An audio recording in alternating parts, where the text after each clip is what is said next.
It seems to me that the person who coined the phrase, "getting there is half the fun," was not familiar with traveling to and within the island nation of Haiti.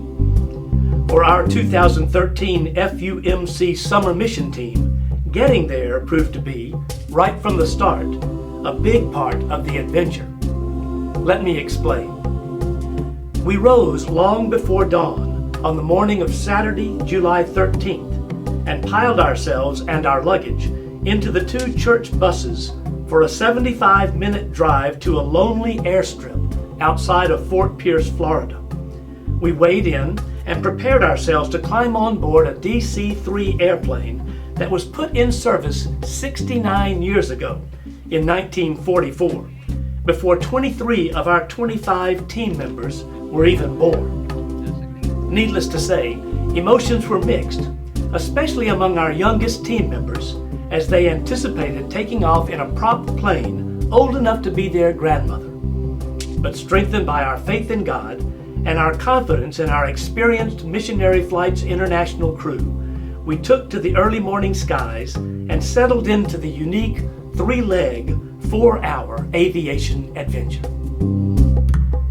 As it turned out, other than a little turbulence, a few achy ears, and a bit of nausea, the DC-3 ride was steady and reliable, affording us magnificent views of the early morning cloud formations, the vivid blue waters of the Bahamas, and Haiti's eighth wonder of the world, the incredible mountaintop fortress known as the Citadel.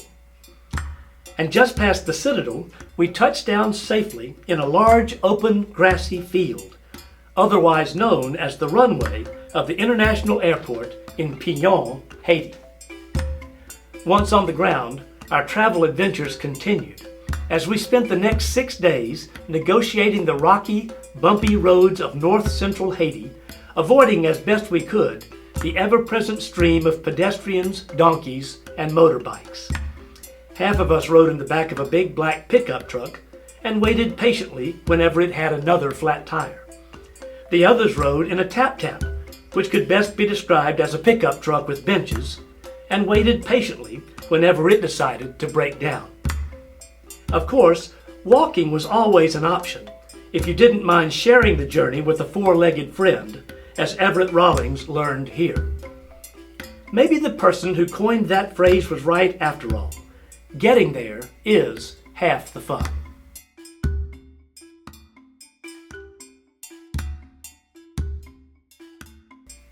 It wouldn't be an FUMC youth mission trip without wonderful worship.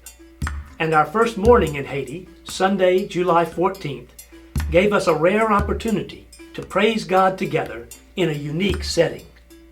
We rose early, ate breakfast, and put on our Sunday best. Nobody could remember ever seeing a First Methodist Youth Mission team decked out in neckties and long dresses. Then we boarded our pickup truck limousines for the bumpy 1-hour ride from our home base on the main campus of the Christian School of New Vision in Lejeune to the satellite campus of the school in Dunn. The small, rundown building that greeted us serves as both the schoolhouse and local church in this tiny, remote village. Although worship was well underway by the time we arrived, we were welcomed with open arms and given seats of honor up front facing the congregation. Pastor Tom was invited to preach and through an interpreter shared a message from Ephesians 2, 8 through 10. The little children sang for us, the big children sang for us, the adults sang for us, and we sang for them, and we all prayed and praised together. After the service, we gathered under the beautiful spreading trees beside the little building to get to know our new friends and continue discussing our dream that the First United Methodist Church of Boca Raton will be able in the next few months to begin building a new home for the school and church at Dunn. We headed back to our home base that afternoon with a first-hand understanding of how much a new facility would mean to the children and their families in this special little place. The worship service at Dunn set a perfect tone for the worship services we enjoyed each evening under the gazebo on the main campus at Lejeune. Lieutenant St. Amour, our host, would fire up the electrical generator as nighttime fell, and we would gather in a large circle, Americans and Haitians alike, singing praise to God. Jason Geroy provided the music with his guitar and led the singing, followed each night by a Bible study led by our Director of Student Ministries, Jill Hare, and translated for the Haitian youth by our own team member, Mr. D. Night by night, Sunday through Thursday, Jill walked us through the 5 chapters of the book of James, and we found those scriptures took on a magnified meaning in this foreign land. It's powerful to find yourself in a circle with children whose parents died in the earthquake in Port-au-Prince and hear these words from James chapter 1. Religion that our God accepts as pure and faultless is this, to look after orphans. Speaking of the orphans, our worship also included a Wednesday afternoon Bible lesson for the children, led by Pastor Tom, based on Jesus' parable of the sower. Encouraged by members of the youth mission team, the children were invited to act out various parts of the story, like the birds who swooped down to eat the seeds that fell on the road. Run around, little birds. Go fly and find some seeds.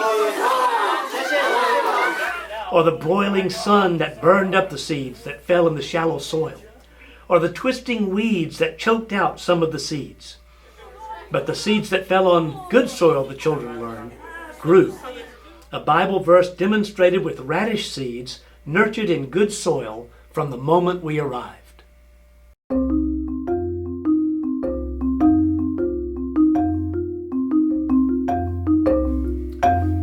Our daylight hours were devoted in part to a series of work projects on the campus of the school and in the surrounding area.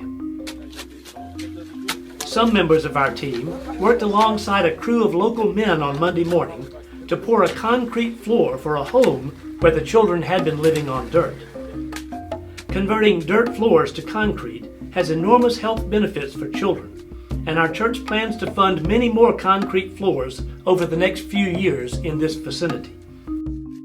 Most of the other work projects focused on the many needs at the main campus of the Christian School of New Vision. Our youth are experienced painters, and there were lots of areas that needed fresh paint. Early in the week, our paint crews tackled the interiors of the 2 buildings that serve as living quarters for the orphans that live on site. The transformation of these rooms was amazing, and the house mother for the boy orphans was delighted with the results. From the dorms, our paint crews moved on to the main classroom building, a large 2-story structure. Some painted exterior walls and hallways, and others painted classrooms, joined throughout the day by Haitian students from the school. Another crew went to work painting the interior of the main room in the school dining hall, a building built a few years ago with funds from our church family. The dining hall has been underutilized since its construction, in part because of insufficient furnishings and equipment. So another work project attempted to take a first step toward providing appropriate furnishings for that dining hall. We were able to purchase enough lumber for the construction of 6 benches to be used either in the classrooms for students to work on or in the dining hall for students to eat at. The lumber was cut on Tuesday afternoon with a delightful and unexpected side effect, a set of blocks for the orphans to play with. Bench construction was undertaken on Wednesday morning. We divided into 6 teams, with each team assigned to assemble a bench from the lumber pre-cut the previous day. And after 3 hours of noisy chaos, 6 teams posed proudly with the 6 benches, which were moved into the empty dining hall facility. Finally, in addition to the improvements made to the buildings on campus, the youth team also undertook a project for the improvement of the grounds, specifically a large open grass area between the 2 dormitory buildings. Although well positioned to serve as a play area for the orphans and other students, the field was a mess, littered with rocks and garbage and other debris. the condition of the area posed a safety hazard for the children. And beyond that, the messy field posed a threat to the children's self-esteem. Our mission team took the time to sweep the field clear of the debris and topped off that project with the installation of 2 simple soccer goals. We hope that future improvements to this part of the campus will instill a sense of pride, ownership, and responsibility among the children who live and play there.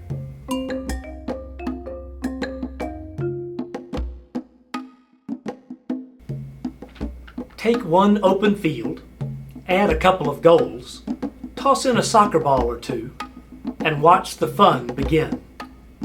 Over the course of our 5 days in Lejeune, soccer became one of many ways our team connected with our friends in Haiti. And that's the heart of a great mission trip, making connections, sharing our lives and the love of God with new friends, building relationships that can grow and last over time. Throughout the week, members of our team made a special effort to forge lasting connections. Some of us visited other orphanages in the area and other schools, including a school for deaf-mute children. Some of us had the opportunity to visit with villagers at La Playa, at the site of a new freshwater well that was built with money raised at last year's FUMC Pumpkin Patch. Team member Christine Galinsky served as our Stop Hunger Now liaison. She delivered Stop Hunger Now meals packaged at our church to children at the Christian School of New Vision and 3 other sites. Christine taught them how to prepare and serve the meals, and you only had to see the children's faces to know how much they liked this good new food. On our last night in Haiti, after our worship time, as we took our last cold showers and packed our bags for the journey home, the Haitian young people continued to worship outside in the gazebo, singing and dancing and drumming. Although the words they sang were not in my native language, it was so clear that they were praising God together. And in that moment, I reflected on the universal language of God's love. Love shared in smiles and hugs, on soccer fields and seesaws, through friendships made and meals delivered. Connections made to last. Church and